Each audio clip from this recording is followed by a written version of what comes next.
Imagine करिए कि एक दिन नरेंद्र मोदी एक आर्टिकल लिखते हैं इंडिया और पाकिस्तान की जॉइंट हिस्ट्री के बारे में और ये कहते हैं कि ये दोनों देश एक हो जाने चाहिए। अब अगर ये वास्तव में हुआ तो आपके दो रिएक्शन हो सकते हैं। पहला कि नरेंद्र मोदी अपनी अप्रोच बदल रहे हैं पाकिस्तान की तरफ और एक पीसफुल चीज कर रहे हैं, और दूसरा कि वो कोई पीसफुल चीज नहीं बल्कि बहुत डेंजरस चीज करने जा रहे हैं, जैसे पाकिस्तान को पूरी तरह इन्वेड। अब ये तो मैंने एक ऐसी कहानी बना दी, पर ये एक्चुअली हो रहा है अभी रशिया और यूक्रेन के बीच। जुलाई 2021 में व्लादिमीर पुतिन ने एक आर्टिकल लिखा था और उस आर्टिकल में उन्होंने लिखा कि रशियंस और यूक्रेनियंस एक समय एक तरीके के ही लोग थे। हाँ, एक्चुअली उन्होंने ऐसा आर्टिकल लिखा था रशिया और यूक्रेन के बारे में, और ये कोई छोटा मोटा आर्टिकल नहीं था बल्कि बहुत ही लंबा आर्टिकल था जो आप आज भी रशियन प्रेसिडेंट की वेबसाइट पर पा सकते हैं। और अगर आप रीसेंट डेवलपमेंट्स को देखोगे तो व्लादिमीर पुतिन इसके बारे में मजाक भी नहीं कर रहे थे, वो बिल्कुल सीरियस थे। अभी करीब 1,30,000 रशियन ट्रूप्स यूक्रेन की बॉर्डर पे तैनात हैं। व्लादिमीर पुतिन ने धमकी दी है कि अगर वेस्टर्न कंट्रीज जैसे यूएस और यूरोपियन कंट्रीज उनकी रेड लाइन को क्रॉस कर लेंगे तो व्लादिमीर पुतिन और रशिया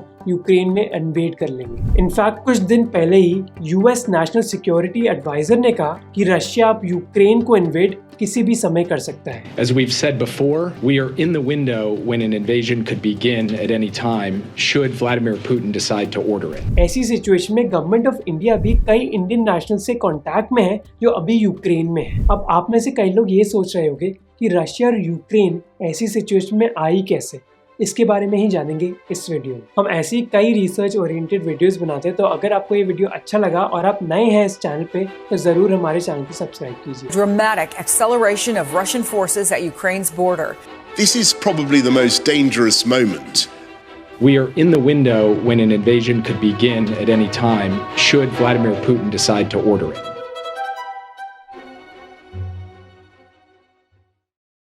सबसे पहले यूक्रेन की हिस्ट्री समझने की कोशिश करते हैं। यूक्रेन एक समय बेसिकली सोवियत यूनियन का भाग था जिसमें करीब 15 देश मौजूद थे और जो यूनाइटेड स्टेट्स और दूसरी वेस्टर्न कंट्रीज के खिलाफ एक कोल्ड वॉर लड़ रहा था। कोल्ड वॉर बेसिकली ऐसा समय था जब सोवियत यूनियन एक साइड में और यूएस एक दूसरे के साथ लड़ रहे थे ऑलमोस्ट हर फील्ड में, चाहे मिलिट्री हो, इकोनॉमी हो, चेस हो या फिर स्पेस हो। अब क्योंकि यूक्रेन कई यूरोपियन कंट्रीज के पास था जो यूएस को समर्थन दे रहे थे, इसलिए सोवियत यूनियन ने कई न्यूक्लियर वेपन्स इंस्टॉल करे थे यूक्रेन में। पर 1991 में एक इवेंट हुआ जिसकी वजह से कोल्ड वॉर की ट्रैजेक्टरी पूरी तरह चेंज ही हो गई।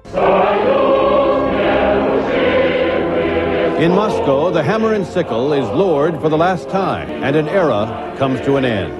सोवियत यूनियन कोलैप्स हो गया जिसकी वजह से 15 नए देश बन गए। अब जब सोवियत यूनियन कोलैप्स हुआ और यूक्रेन का नया देश बना तो यूक्रेन के पास पूरी दुनिया में थर्ड सबसे ज्यादा न्यूक्लियर वेपन्स थे। तो यूक्रेन ने न्यूक्लियर वेपन्स के साथ किया क्या? रशिया ने कहा हमारे पास एक आइडिया है। रशिया ने बेसिकली यूक्रेन को बोला कि वो सारे न्यूक्लियर वेपन्स रशिया को दे दे और उसकी बजाय रशिया उनको इकोनॉमिक एड देगा और दूसरे देशों के खिलाफ सिक्योरिटी भी देगा। ये अरेंजमेंट 10-15 साल अच्छी तरह चला, पर उसके बाद रशिया अपना इन्फ्लुएंस बढ़ाते गया यूक्रेन में। जैसे रशिया ने कई प्रो रशियन लीडर्स को प्रमोट किया यूक्रेन में, जैसे इस व्यक्ति को जिसने कई प्रो रशियन पॉलिसीज इंप्लीमेंट करी यूक्रेन में, जैसे रशियन लैंग्वेज को एक यूक्रेनियन स्टेट लैंग्वेज का दर्जा देना। पर कई यूक्रेनियंस ने इस बढ़ते रशियन इन्फ्लुएंस के खिलाफ प्रोटेस्ट किया।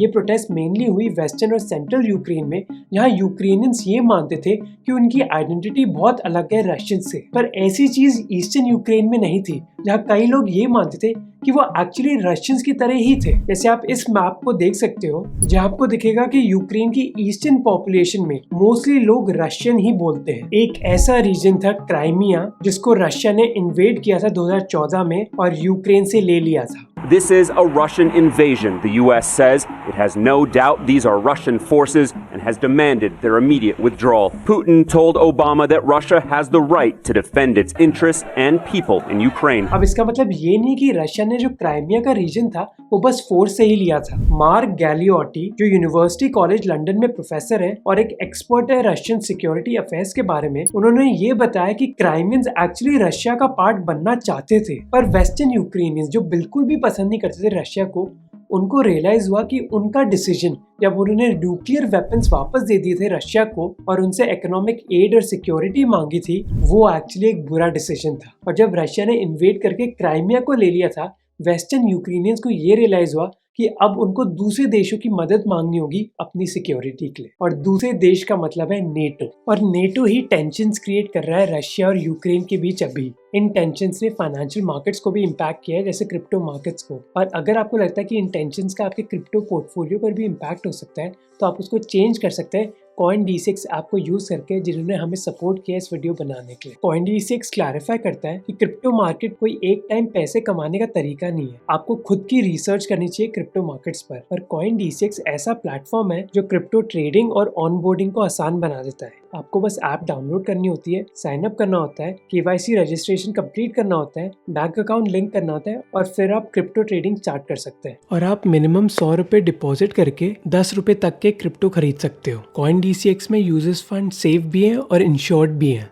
इस ऐप में कई सिक्योरिटी फीचर्स भी हैं, जैसे 2FA और विड्रॉवल पासवर्ड फीचर्स। इसके अलावा इसमें एक 7M मॉडल भी है, जिससे इन्वेस्टर को प्रोटेक्शन मिलती है और क्रिप्टो करेंसी से रिलेटेड रिस्क कम हो जाता है। इसके अलावा उन्होंने एक DCX लर्न प्लेटफॉर्म भी डेवलप किया है, जहाँ ब्लॉकचेन और क्रिप्टो करेंसी के बारे में और सीख सकते हैं। तो CoinDC6 ऐप को डाउनलोड कीजिए, लिंक डिस्क्रिप्शन में है, और हमारा कूपन कोड SOCH100 यूज कीजिए 100 रुपए के सैंपल बिटकॉइन जीतने के लिए। तो इन्वेस्ट ऑन CoinDC6, क्योंकि फ्यूचर यही है। अब नेटो के इशू पर वापस आते हैं। नेटो को फॉर्म किया गया था यूएस और यूरोपियन देशों के द्वारा 1949 में, जिसका मकसद था सोवियत यूनियन के एग्रेशन को काउंटर करना। और करीब 70 साल बाद भी नेटो का ऑलमोस्ट वही ऑब्जेक्टिव है। करंटली 30 कंट्रीज अभी नेटो के मेंबर्स हैं, और यूक्रेन ने कई टाइम से कहा है कि उनको भी नेटो में आना है। Бажання України щодо Євросоюзу, щодо укріплення своїх кордонів, щодо майбутнього альянсу, щодо наших амбіцій, тощо ви прекрасно знаєте. Окрім того, що це є бажання. और रशिया यही चाहता है कि ऐसा ना हो, क्योंकि रशिया ये मानता है कि अगर उन्होंने नहीं रोका यूक्रेन को नेटो ज्वाइन करने से, तो वो ये समान होगा कि आपने अपने दुश्मन को अपना पड़ोसी बना दिया। और अब मैं आपको ये बताना चाहता हूँ कि यूक्रेन का नेटो ज्वाइन करना एक बड़ी चीज क्यों है। बेसिकली नेटो की ट्रीटी में एक आर्टिकल 5 है, जो एक बेसिकली कमिटमेंट है कि अगर किसी भी नेटो देश पर एक अटैक होता है, तो सारे नेटो कंट्रीज को उस देश को सपोर्ट करना होगा। They were sworn to stand together against aggression. An attack against one would be an attack against all. तो अगर यूक्रेन नेटो का मेंबर बन गया और रशिया ने यूक्रेन को अटैक किया, तो ऑलमोस्ट 30 कंट्रीज को रशिया के खिलाफ लड़ना होगा यूक्रेन को बचाने के लिए। ये एक साइंड कमिटमेंट है। और ये जो नेटो की मेंबर्स है 30 कंट्रीज, ये कोई छोटी मोटी कंट्रीज नहीं है।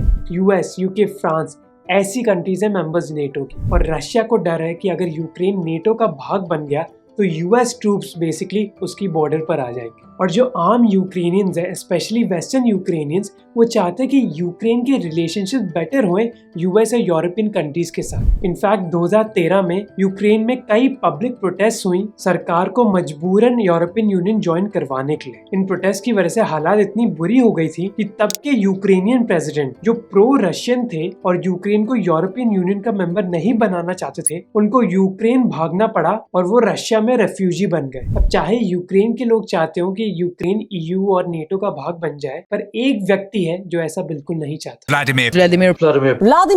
Vladimir Putin. और इसके पीछे 2 रीजंस हैं।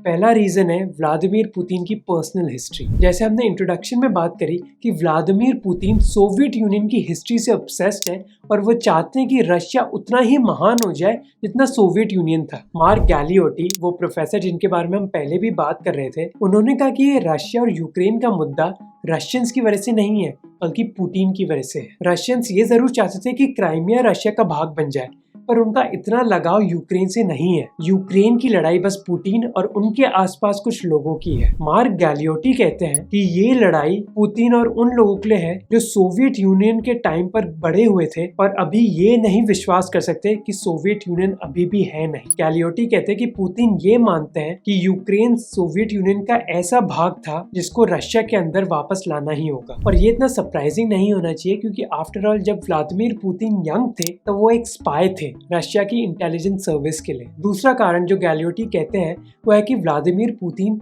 खुद की हिस्ट्री के बारे में भी बहुत चिंतित है। वो कहते हैं कि जब व्लादिमीर पुतिन हिस्टोरियन से मिलते हैं तो वो उनसे पूछते हैं कि 100 साल बाद हिस्टोरियंस पुतिन के बारे में क्या लिखेंगे। इमेजिन करिए कि रशियन प्रेसिडेंट एक हिस्टोरियन से पूछते हैं कि 100 साल बाद मेरे बारे में लिखा क्या जाएगा। और अगर आप इसके बारे में सोचोगे तो ये रीजन एक्चुअली लॉजिकल है। व्लादिमीर पुतिन की एज हो गई है 69 ईयर्स और वो शायद ये सोच रहे हैं कि शायद 10 साल बाद वो रशिया के प्रेसिडेंट नहीं रहेंगे। वो ऐसे रशियन प्रेसिडेंट नहीं बनना चाहते जिनके बारे में 100 साल बाद ये लिखा जाएगा कि देखो ये एक ऐसे प्रेसिडेंट थे जिनके टाइम के दौरान यूक्रेन यूएस और यूरोपियन देशों का एक बहुत अच्छा दोस्त बन गया था। तो बेसिकली पुतिन चाहते हैं कि उनकी लेगेसी पर कोई भी दाग नहीं आना चाहिए। अब आप पूछोगे कि पुतिन अभी क्यों इन्वेड करना चाहते हैं। नेटो की डिमांड तो यूक्रेनियंस कई सालों से कर रहे हैं। इसके भी दो कारण हैं। पहला कारण है यूक्रेन के करंट प्रेसिडेंट। यूक्रेनियन प्रेसिडेंट जिनको 2019 में इलेक्ट किया गया था वो विजिबली एंटी रशियन है। जैसे उन्होंने प्रो रशियन बिजनेसमैन और पॉलिटिकल लीडर्स को अटैक किया है अपने टर्म के दौरान। दूसरा कारण है कि पुतिन ये मानते हैं कि अभी यूएस और यूरोपियन देशों की इतनी खराब सिचुएशन है कि वो रशिया को ज्यादा तंग नहीं करेंगे। पुतिन शायद ये मानते हैं कि जिस तरह यूएस ने अफगानिस्तान से विड्रॉ किया, उधर की कोविड सिचुएशन और इकोनॉमिक सिचुएशन, उसका ये मतलब है कि यूएस ज्यादा फाइट में नहीं पड़ेगा रशिया के साथ। और यूरोपियन देशों की भी ऐसी सिचुएशन है। जर्मनी में एंजेला मर्केल अभी चांसलर नहीं है, यूके अभी भी ब्रेक्सिट से तंग है और फ्रांस में नेक्स्ट साल प्रेसिडेंशियल इलेक्शंस होने वाले हैं। तो क्या इनमें से कोई भी देश है जो रशिया से पंगे लेगा अभी? और नहीं तो क्या इसका मतलब है कि पुतिन यूक्रेन को इन्वेड कर देगा? इसकी भी कोई गारंटी नहीं है। हमें ये समझना चाहिए कि पुतिन भी कोई बेवकूफ नहीं है। उनको पता है कि यूक्रेन की एक फुल स्केल इन्वेजन का बहुत भारी नुकसान रशिया को भी देना होगा। प्लस ये भी बात है कि रशिया के लिए ईस्टर्न यूक्रेन में घुसना तो आसान होगा क्योंकि कई लोग उधर प्रो रशियंस हैं। पर तब क्या जब रशिया सेंट्रल और वेस्टर्न यूक्रेन में आ जाएगा। हमें ये भी याद रखना चाहिए कि यूक्रेन कोई छोटा सा देश नहीं है जिसकी बहुत छोटी सी आर्मी है। उनकी बहुत इफेक्टिव और स्ट्रॉन्ग आर्मी है जिसको कई टाइम से आर्म्स और एम्यूनिशन मिल रही है यूएस से। तो यूएस और दूसरे देशों के पास ऑप्शंस क्या हैं पुतिन को रोकने के लिए? पहला कि सैंक्शंस कोई ऑप्शन नहीं है। रशिया नॉर्थ कोरिया या फिर ईरान नहीं है। रशिया का ट्रेड कई सारे देशों के साथ है।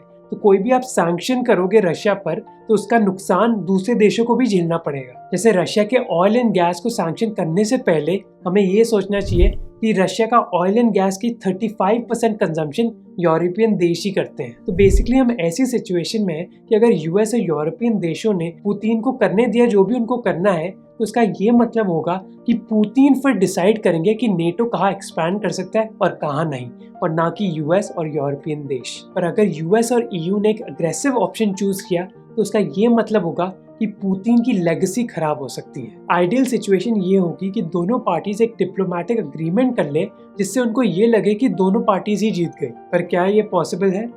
We will find out.